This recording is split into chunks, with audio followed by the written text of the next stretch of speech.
Olá pessoal, vamos hoje dar início à nossa aula remota número 2, em que nós vamos tratar de fundamentos e aplicações da cultura de tecidos vegetais. Então, a biotecnologia que nós vamos abordar, já falei, né, cultura de tecidos vegetais, e também vamos falar de algumas das técnicas associadas à cultura de tecidos vegetais.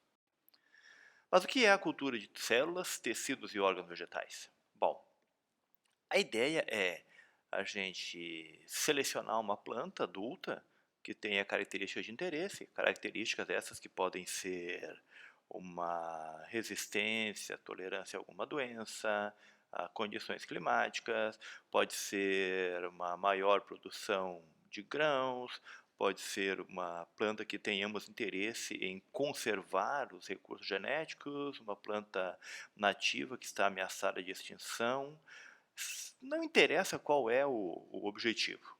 Se nós temos um objetivo de propagar essa planta, de criar clones dessa planta, a gente pode então selecioná-la e, a partir de embriões, de partes, de órgãos dessa planta, de calos dessa planta, ou mesmo de células isoladas, a gente pode cultivá-las in vitro em condições controladas de temperatura, de umidade, de nutrientes, e a partir desse cultivo in vitro, dar origem a uma planta completa, adulta, um clone com as mesmas características daquela planta que foi selecionada. A cultura de tecidos vegetais inicia-se, os estudos da cultura de tecidos vegetais iniciam-se quando lá em 1902 o alemão Gottlieb Haberland trouxe o conceito de totipotencialidade da célula vegetal. O Gottlieb dizia que cada célula vegetal possui um potencial genético para reconstruir o organismo inteiro, ou seja, a totipotência celular é a capacidade que uma célula tem para se dividir e produzir todo e qualquer tipo celular que compõe uma planta, certo? Formando então o organismo inteiro. Isso é possível com qualquer tipo celular vivo de uma planta. Diferente dos animais, as células totipotentes são somente as chamadas células tronco. Nenhuma outra célula tem essa capacidade de ser utilizada para a produção de organismo inteiro. Já em tecidos vegetais, células vegetais, todas elas têm essa capacidade, esse potencial genético de ser cultivada e dar origem a uma planta inteira, uma planta completa. A morfogênese vegetal, ela na natureza tem basicamente o seu início com a fecundação de uma célula ovo, dando origem a um óvulo. Essa célula ovo, por sua vez, sofre uma divisão e forma uma estrutura bipolar. Um eixo que tem um polo apical e um polo basal. Esse polo apical vai se dividir, vai dar origem a novos tecidos, vai se diferenciando e dá origem à parte aérea, folhas, gemas. Enquanto esse polo basal vai se dividir também e dar origem à porção basal da planta, que são as raízes. A gente já conhece a totipotencialidade em plantas, mesmo antes do Haberland ter proposto o conceito de totipotencialidade. Esse conceito não existia, mas a totipotencialidade era conhecida. Quando, por exemplo, os agricultores pegavam um ramo de uma planta, colocavam na terra, fazendo o processo de estaquia, e esse ramo gerava novas raízes, gerava brotos e dava origem a uma planta completa. Esse é o exemplo que nós temos aqui da fruta do conde, onde nessa fotinho ali vocês veem já uma estaquinha que está enraizada e com folhas. Também tem outras plantas, como a mãe de milhares, que eu levei para a aula ali para vocês observarem. Na folha da planta se desenvolvem plantinhas completas, são várias plantas que vão se desenvolvendo. Abaixo tem a chamada orelha de burro, que é do mesmo gênero ali, Kalanchoe. onde a gente consegue observar as plantas completinhas, com folhas e raízes se desenvolvendo. A violeta também, nós já trabalhamos na primeira aula prática, onde você pode pegar uma folha, colocar ela na terra ou na água e ela começa então a desenvolver raízes e posteriormente vai desenvolver parte aérea. Então são células que conseguem se desenvolver em plantas completas. In vitro, a morfogênese, ou seja, a gênese, a produção de órgãos, das estruturas da planta, in vitro, ela começa a partir do que a gente chama de explante. Explante é uma parte da planta, uma folha, um ramo, um pedaço de raiz, um conjunto de células, um calo. Esse explante é utilizado para iniciar a nossa morfogênese.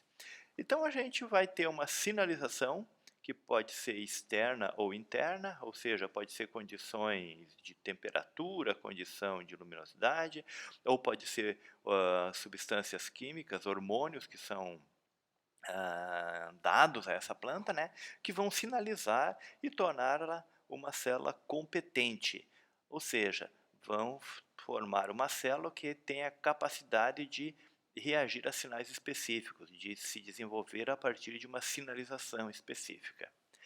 Essa célula competente, então, vai receber essa sinalização e vai dar origem a uma célula determinada. A célula determinada é aquela que tem o potencial de desenvolver uma certa rota de morfogênese. Tá?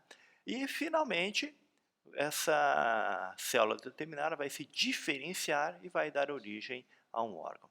Então, como é que funciona isso? Nós temos um explante que vai receber um sinal, por exemplo, luz. Essa sinalização, essa luz, vai torná-la uma célula competente, ou seja, vai dar a ela a capacidade de reagir a mais sinais.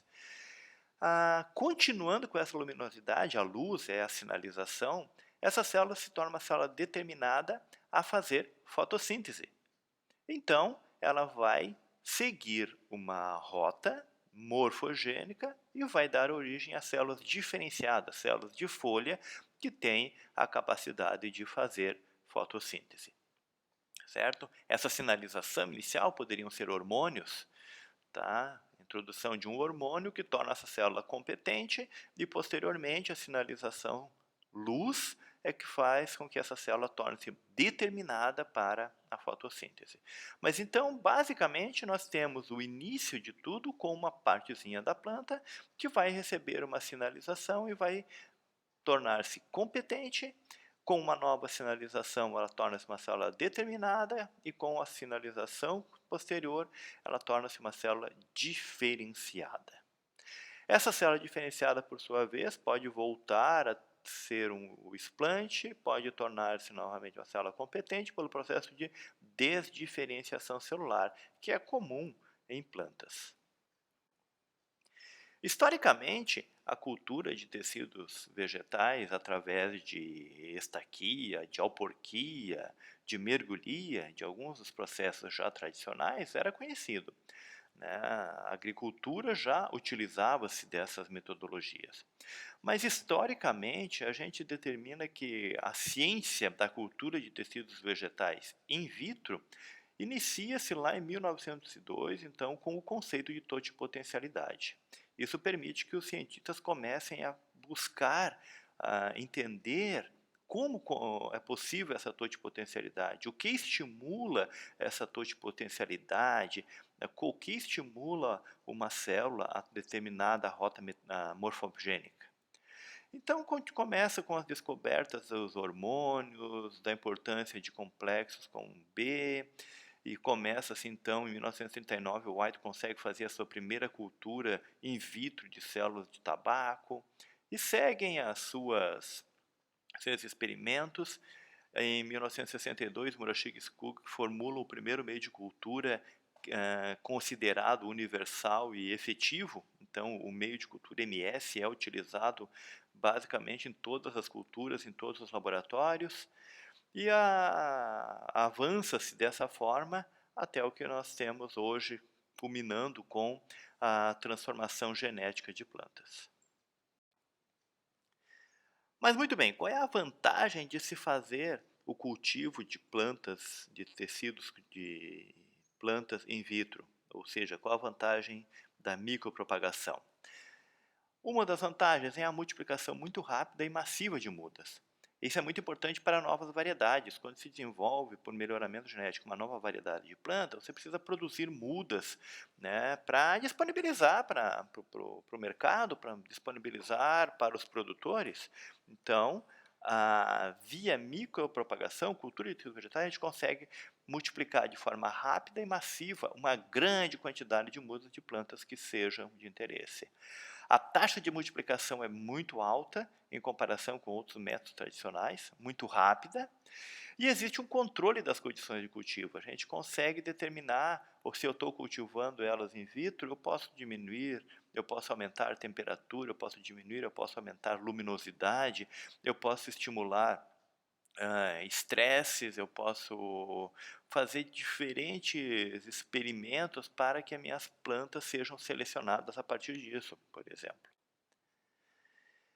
Uma grande vantagem também é que essa propagação continua-se ao longo do ano, não tem a dependência do clima, se é verão, se é inverno, se é primavera, se tem chuva, se tem seca. A gente tem condições in vitro que nos permitem cultivar durante todo o ano sem nenhuma preocupação com as condições externas. O espaço utilizado para a produção de mudas é muito reduzido. Vocês veem na foto ali um potinho pequenininho com algumas dezenas de mudas lá dentro. E abaixo vem uma estante com algumas centenas desses frascos. Então nós temos em um pequeno espaço de uma sala uma quantidade exorbitante de mudas sendo propagadas. Essa metodologia, essa técnica permite também que a gente faça a multiplicação de plantas que não respondem muito bem ou que não respondem de forma alguma a outras técnicas de propagação, como enxertia ou estaquia ou qualquer outra das formas de propagação. Uma vez otimizado o protocolo, você consegue propagar toda e qualquer planta. É possível a gente fazer um transporte, intercâmbio de germoplasma, levar e trazer plantas, espécies, variedades, cultivares, fazer esse transporte, intercâmbio entre laboratórios, entre institutos, até mesmo entre países, com uma certa facilidade relacionada ao tamanho, né, relacionada ao espaço necessário para transportar, e também, talvez o mais importante dos aspectos, com controle fitossanitário, sem a preocupação de estar introduzindo doenças, introduzindo novas pragas, introduzindo qualquer problema fitossanitário no país ou no laboratório para o qual esse material está sendo transportado através de intercâmbio.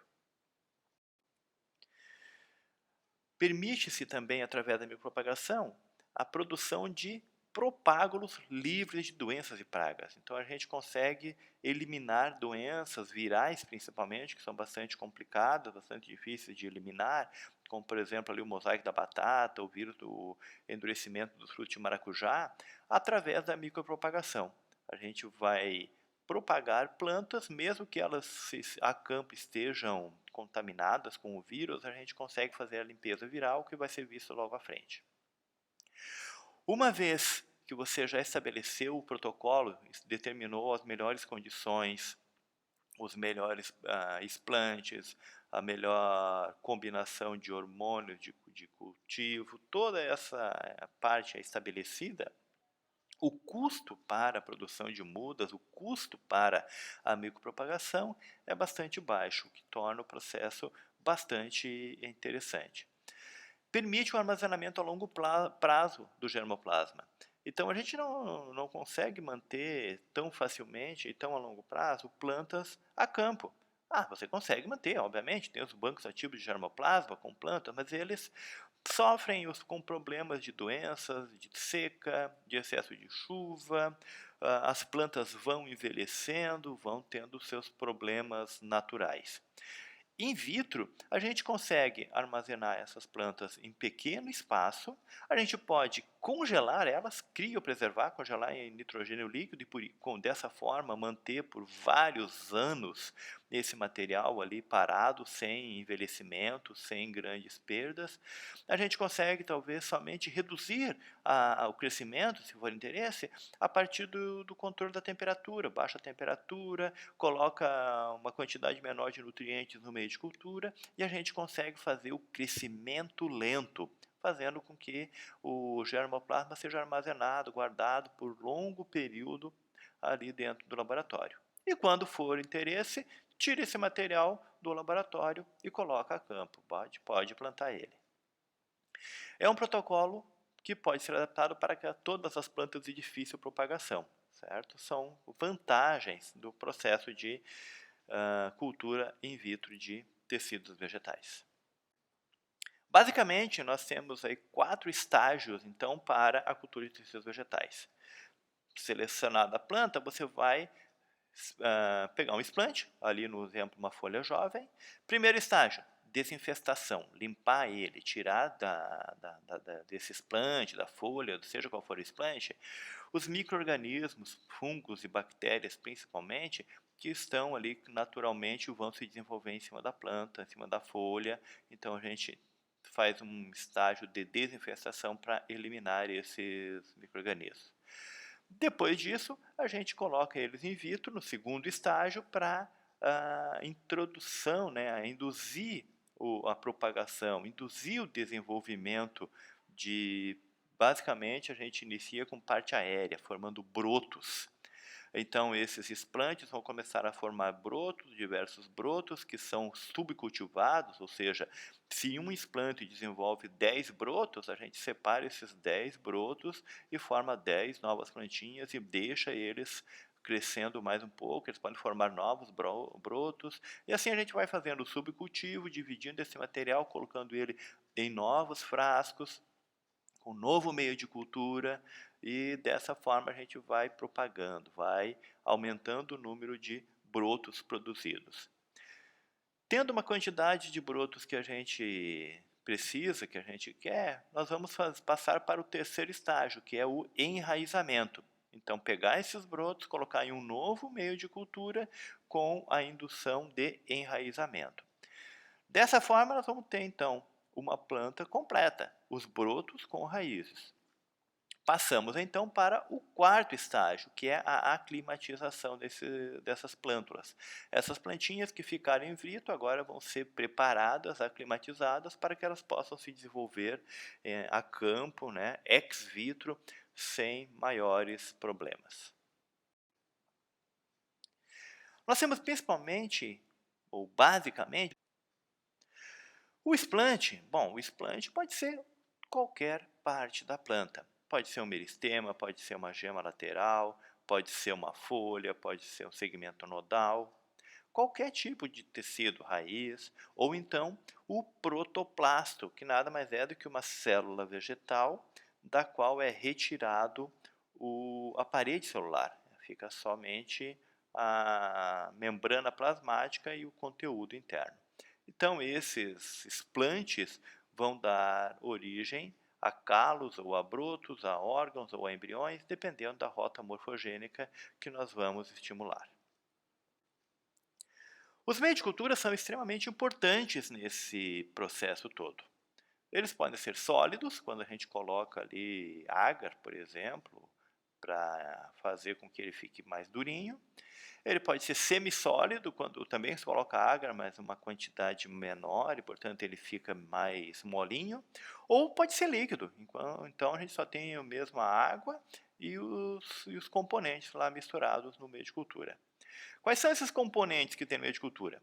A gente coloca lá os macro e micronutrientes, que são os mesmos que são discutidos lá na fisiologia vegetal, que são os mesmos que estão lá relacionados com a nutrição da planta, né? Os macro e os micronutrientes. A gente coloca vitaminas, que são reguladores catalíticos, são os compostos que vão permitir, que vão catalisar reações bioquímicas de respiração, de fotossíntese, de absorção de nutrientes. Os reguladores de crescimento, que são os hormônios que direcionam o que a a célula vai, qual é a rota que a célula vai se desenvolver, o que que essa célula vai fazer. A fonte de energia são açúcares, geralmente sacarose, glicose e frutose. O mais utilizado é a sacarose, até por ser mais barato, né? Que tem como função fornecer energia para esse explante, essa plantinha que está começando a desenvolver, que ainda não tem a capacidade de fazer fotossíntese plenamente e de desenvolver todos os seus processos por conta própria. Então a gente vai fornecer a energia através de açúcar.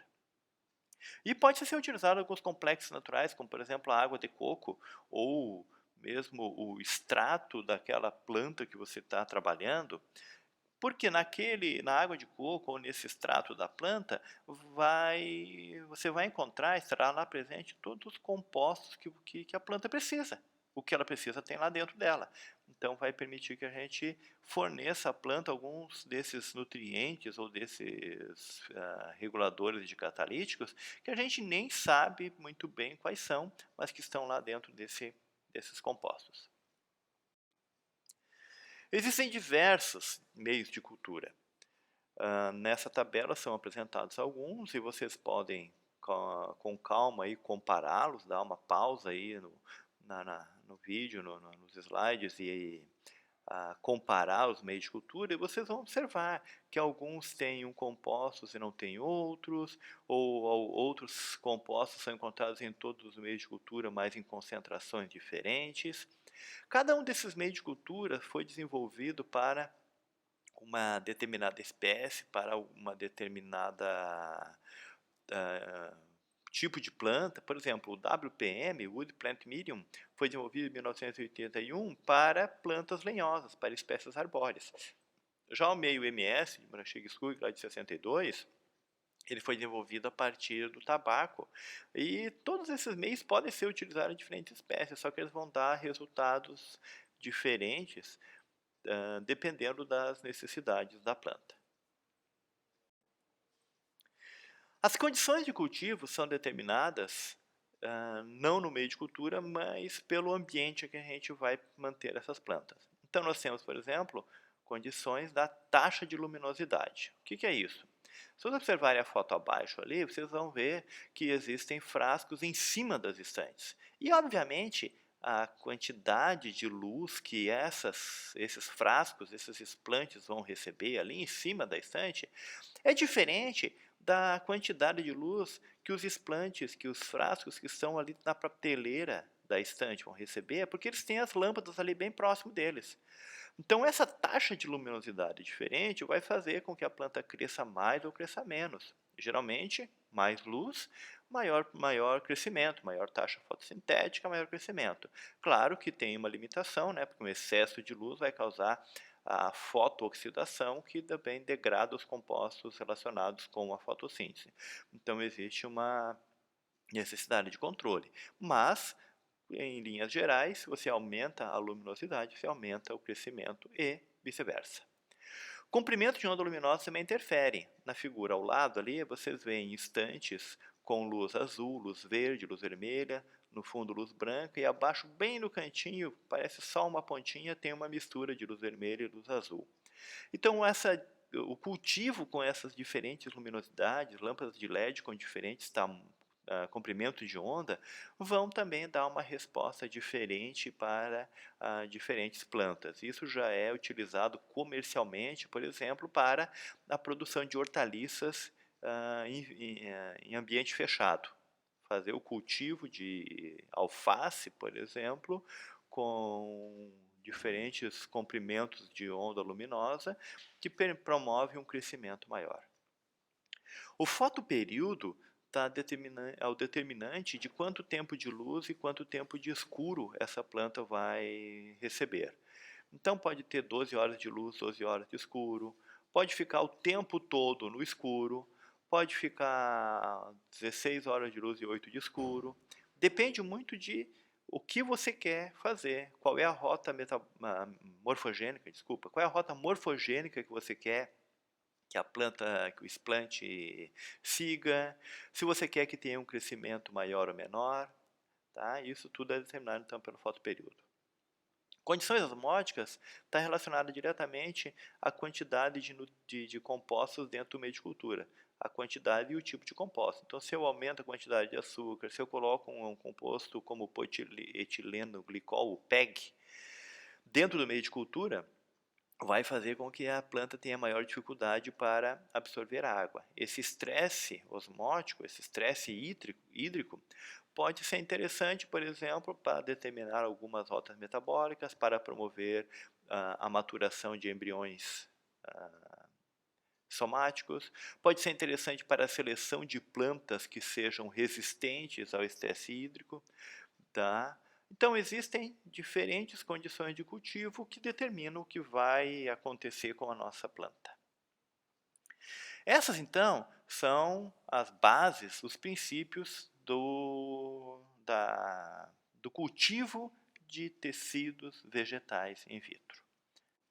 Agora eu quero falar para vocês sobre uma aplicação bastante interessante do cultivo de vitro, do cultivo in vitro, que é a limpeza viral de plantas. Aí eu apresento algumas doenças causadas por vírus no feijoeiro, na soja, que tem o mosaico, o complexo do vira-cabeça no tomate e na alface, e o poxvírus da ameixa. Então são doenças virais que são as mais difíceis de você tratar, de você conseguir controlar, uma vez que elas estejam na planta, na plantação. Então, ou a gente tem plantas livres de vírus, ou a gente tem plantas com resistência genética.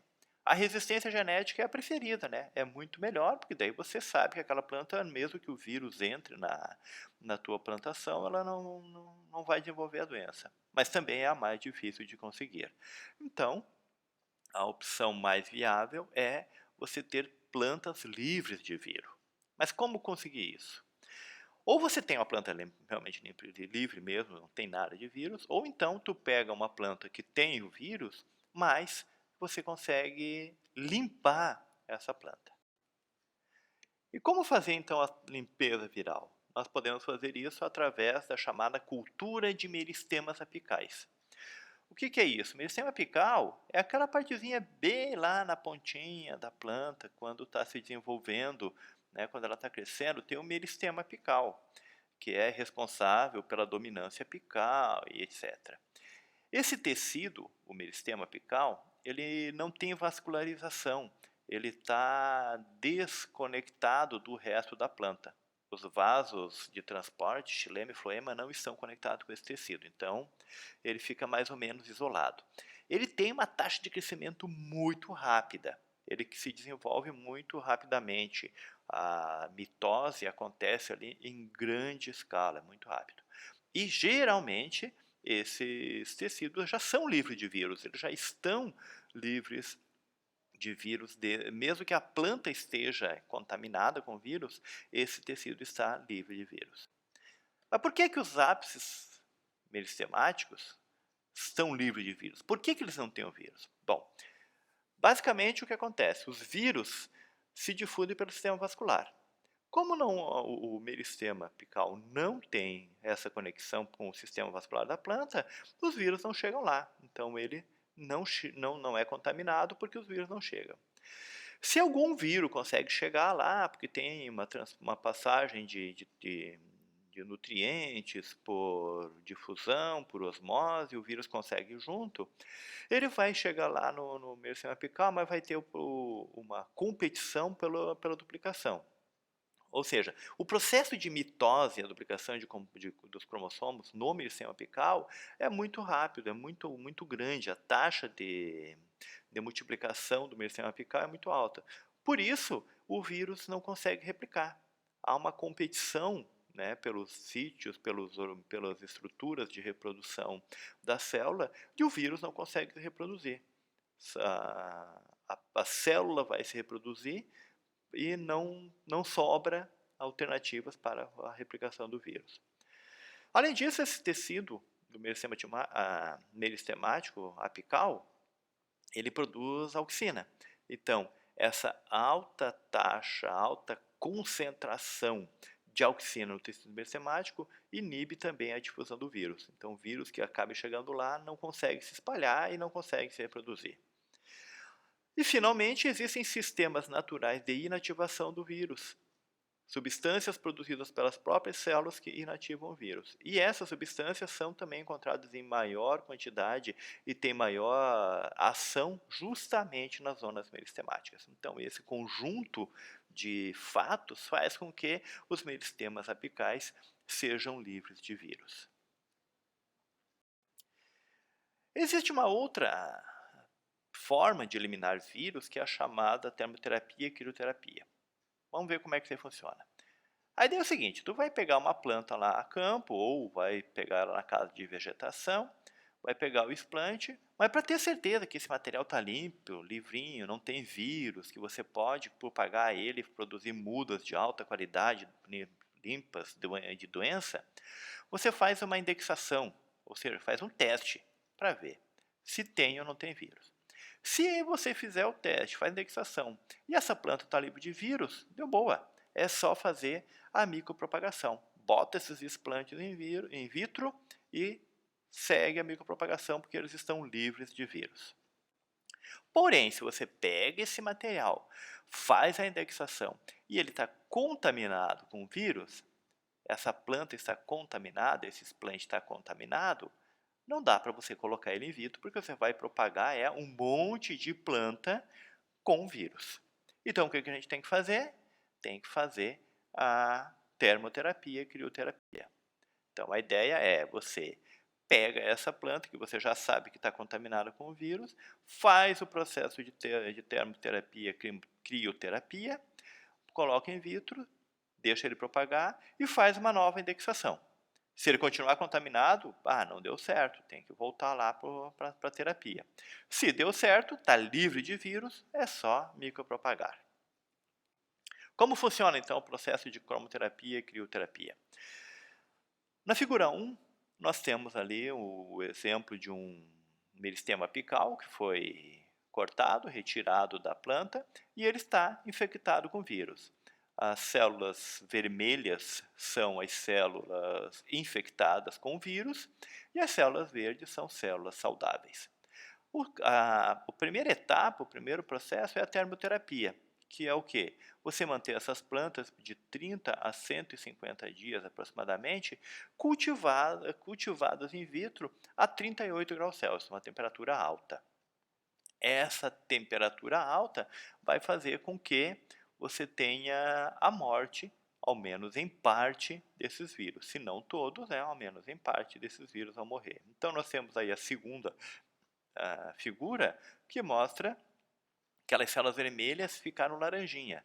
Algumas delas morreram, algumas os vírus morreram, ficaram verdes ali porque não tem mais vírus dentro delas, mas algumas ainda têm um pouco de vírus, que são as laranjinhas. Então a gente passa para uma nova etapa, que é a etapa de crioterapia. Então vejam que aquele explante infectado ali da figura 2 está aqui na figura 3, e ele vai passar por um processo de tratamento por aproximadamente 5 horas, mergulhadas em nitrogênio líquido, a menos 196 graus Celsius. E depois desse período de aproximadamente 5 horas, a gente tem um explante no qual todas as células contaminadas com vírus, que já estavam enfraquecidas devido a essa contaminação, elas vão morrer. São as células amarelas que constam ali na figura 4. Porém, uma parte das células, as células saudáveis, vão continuar vivas, que são as verdinhas. E essas, então, podem ser propagadas devido que elas estão livres de vírus. Obviamente, com esse processo de termoterapia e crioterapia, a gente vai ter morte de células, vai perder um pouco de material, mas o material que sobrevive, ele está livre de vírus. Isso foi mostrado nesse trabalho realizado aqui no Laboratório de Fisiologia do Desenvolvimento e Genética Vegetal com alho. Então, o pessoal da EPAGRE tinha algumas culturas de alhos com infecções virais e fizeram o teste. Então, quando eles fizeram somente a cultura de meristema apical, a sobrevivência dos explantes que foram introduzidos in vitro está ali 96%, 92%, uma quantidade grande de plantas sobreviveu. Porém, de 13 a 35% das plantas somente era livre. Ou seja, quase 70% das plantas continuava tendo vírus. Tinha muita planta, mas muita planta viva e contaminada. Aí, fazendo os outros processos, e finalmente com termoterapia e crioterapia, a sobrevivência foi menor. Após 30 dias, somente 40% dos explantes sobreviveu. Contudo, no mínimo 80% desses explantes estava livre de vírus. Ou seja, você diminui a porcentagem de plantas que sobrevivem, mas aumenta a porcentagem de plantas livres de vírus.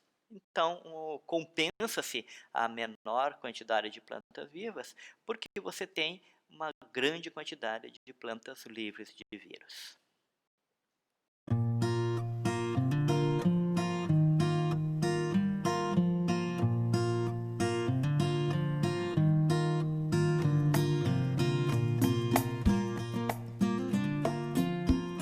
O alho está presente na cozinha brasileira.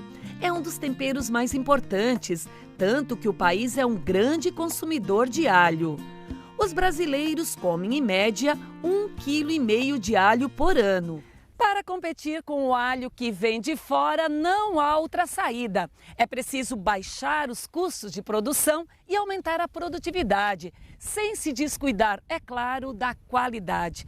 Tudo isso o produtor encontra com o plantio do alho livre de vírus, uma tecnologia de ponta desenvolvida pela Epagri na região de Caçador. A maioria do alho cultivado em Santa Catarina e também no Brasil está infectada por um complexo de vírus, que é transmitido entre as lavouras por meio da semente utilizada. A contaminação faz com que as lavouras não alcancem todo o potencial produtivo. Isso aqui nasceu de um esforço, Para ofertar sementes de qualidade aos produtores e melhorar a competitividade, a Epagri desenvolveu pesquisa para livrar a cultura do alho da contaminação dos vírus. O trabalho iniciou em 2005 e é coordenado pela Estação Experimental de Caçador, em parceria com as estações experimentais de Lages e Itajaí e Gerência Regional da Epagri de Curitibanos. O processo de produção do alho livre de vírus é dividido em 3 etapas.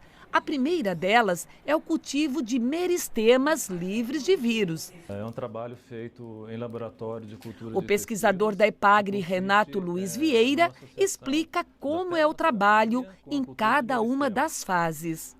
O trabalho ele inicia com a seleção dos melhores clones, né? Um trabalho que é feito ainda a campo.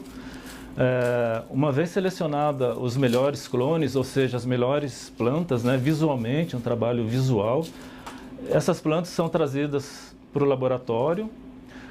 Os bulbos, então, são separados em bulbilhos. Tá? Esses bulbilhos, então, são preparados, plantados no substrato e colocados numa estufa ou uma câmara de crescimento para fazer o processo de termoterapia. Na câmara de crescimento, a semente de alho infectada passa por um tratamento térmico a uma temperatura de 38 graus por um período de 12 a 15 dias. Depois disso, os bulbilhos são recolhidos das bandejas e no laboratório passam por uma desinfecção. Em seguida, acontece uma etapa delicada e muito valiosa no processo. É a retirada do meristema, uma porção de células vegetais totalmente isentas de vírus, localizadas dentro da semente. Na verdade, o meristema é como se fosse um embrião de uma semente, tá? A retirada do meristema é em função de que é um tecido que fica na base do bulbilho ou da semente, né? Onde o vírus não consegue alcançar, porque é uma região da planta ou do bulbilho onde não existe vasos ainda, tá? Porque, como comentei antes, né, é um embrião ainda, né?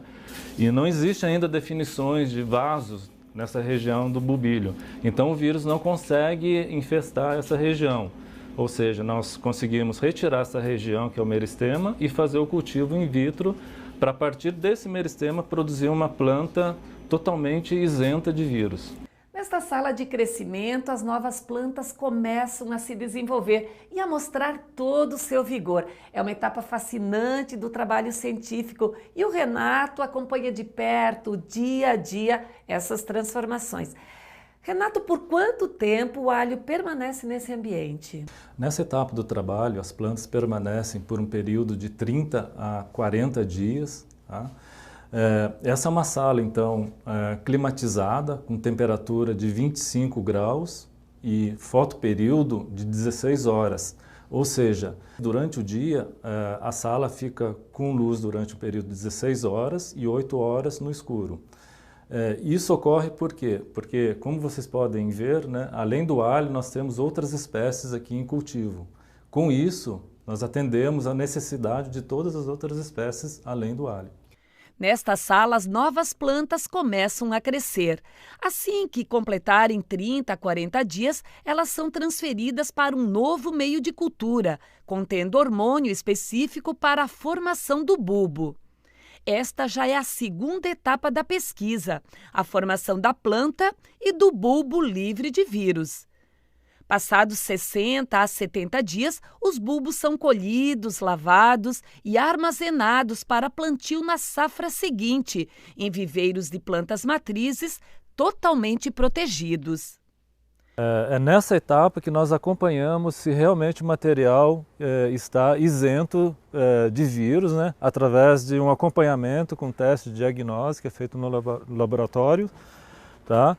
E o objetivo da planta permanecer nesse ambiente em função de que os transmissores de virose são insetos, são vetores de virose, né? Os principais são os pulgões, alguns ácaros, e nesse ambiente cercado de tela, né, a planta então fica protegida durante 2 ciclos, que é o período necessário para a gente fazer esse acompanhamento através de diagnose dentro do laboratório.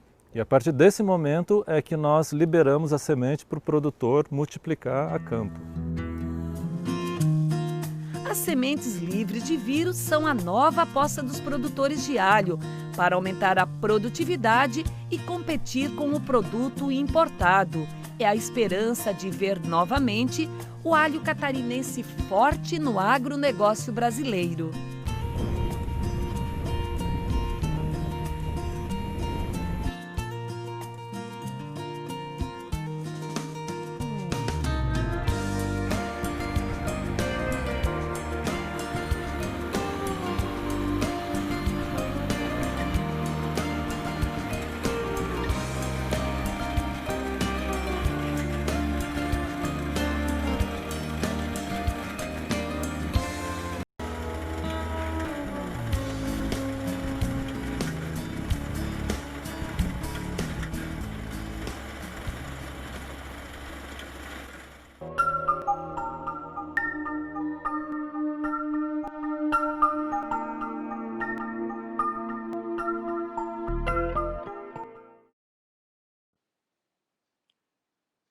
Bom, para finalizar a aula, então, eu trago aqui um vídeo sobre uma fazenda indoor de alface, que foi implantada no Japão com um sistema de luzes diferentes, e abaixo tem também um link com uma reportagem sobre essa fazenda.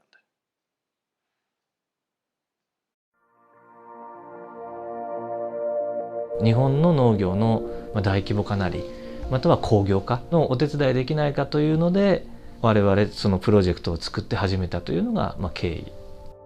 何が必要なのかということをきちっと見据えた上で夢のあるものを作っていこうというのがこの復興計画の最初の入り口だったですね。ダメージを受けたんですけれども、じゃあ被災したことを武器にしようよと。あの時食べるものがなかったよね。やっぱり食って大事なんだよねっていう意識がみんな芽生えてるし。中学生の時に筑波万博で野菜工場のパビリオンがありました。こんな部屋の中で野菜を作れる技術があるんだなと。その当時で研究はされてたんですが、産業にはまだまだ全然程遠いと。最適な製品とソフトと組み合わせてで農業をしてらっしゃる方をこう助けるような。日本の植物栽培に合うような製品作りをしました。野菜のためにこういう光してくださいとか、こういうふうに照らしてくださいよということを申し上げたら、じゃあこれなんとかやってみますと非常に感銘を受けたんですね。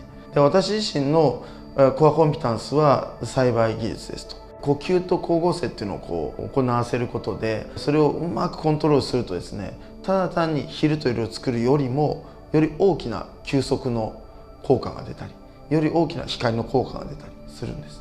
実は植物工場の中ってすごく湿度が高いんですね。うまく器具内の湿度を調整してたりするんですね。すごく薄くできるっていうところでですね、今まで5段しか作れなかったような工場をですね、7段8段にすることによって生産性を上げていく。露地栽培を1とした時にこれは100です。対面積でいくと100倍。野菜が育つのに適した環境の中で生育されているためですね、ビタミンだったりミネラルが豊富な野菜となっております。安心安全な環境で作られていますので、お子様からお年寄りの方まで食べていただきたいと思っています。いよいよですね、本当の意味で農業の工業化がスタートする瞬間が来たと。あらゆる知とあらゆる力とやっぱりお借りしながら進んでいくしかないんだろうなと。絶対必要なのはやはりビジョン。もし矛盾が出てたらどうするか、解決していけばいいよねと。でもそのビジョンそのものは変えないと。とにかく上を向いて行きましょうと。で、どっか何か困難があっても、どっかに突破口があるだろうと。で、新しい産業が実はこの被災という現象があったからこそ、実はそれをてこに生まれたんだと。だとしたら本当にやり抜きましょうと。僕らの使命なんだと思うんですよ。町自体はもう10年後に本当にここも被災したのって言われるような町にしたいと考えています。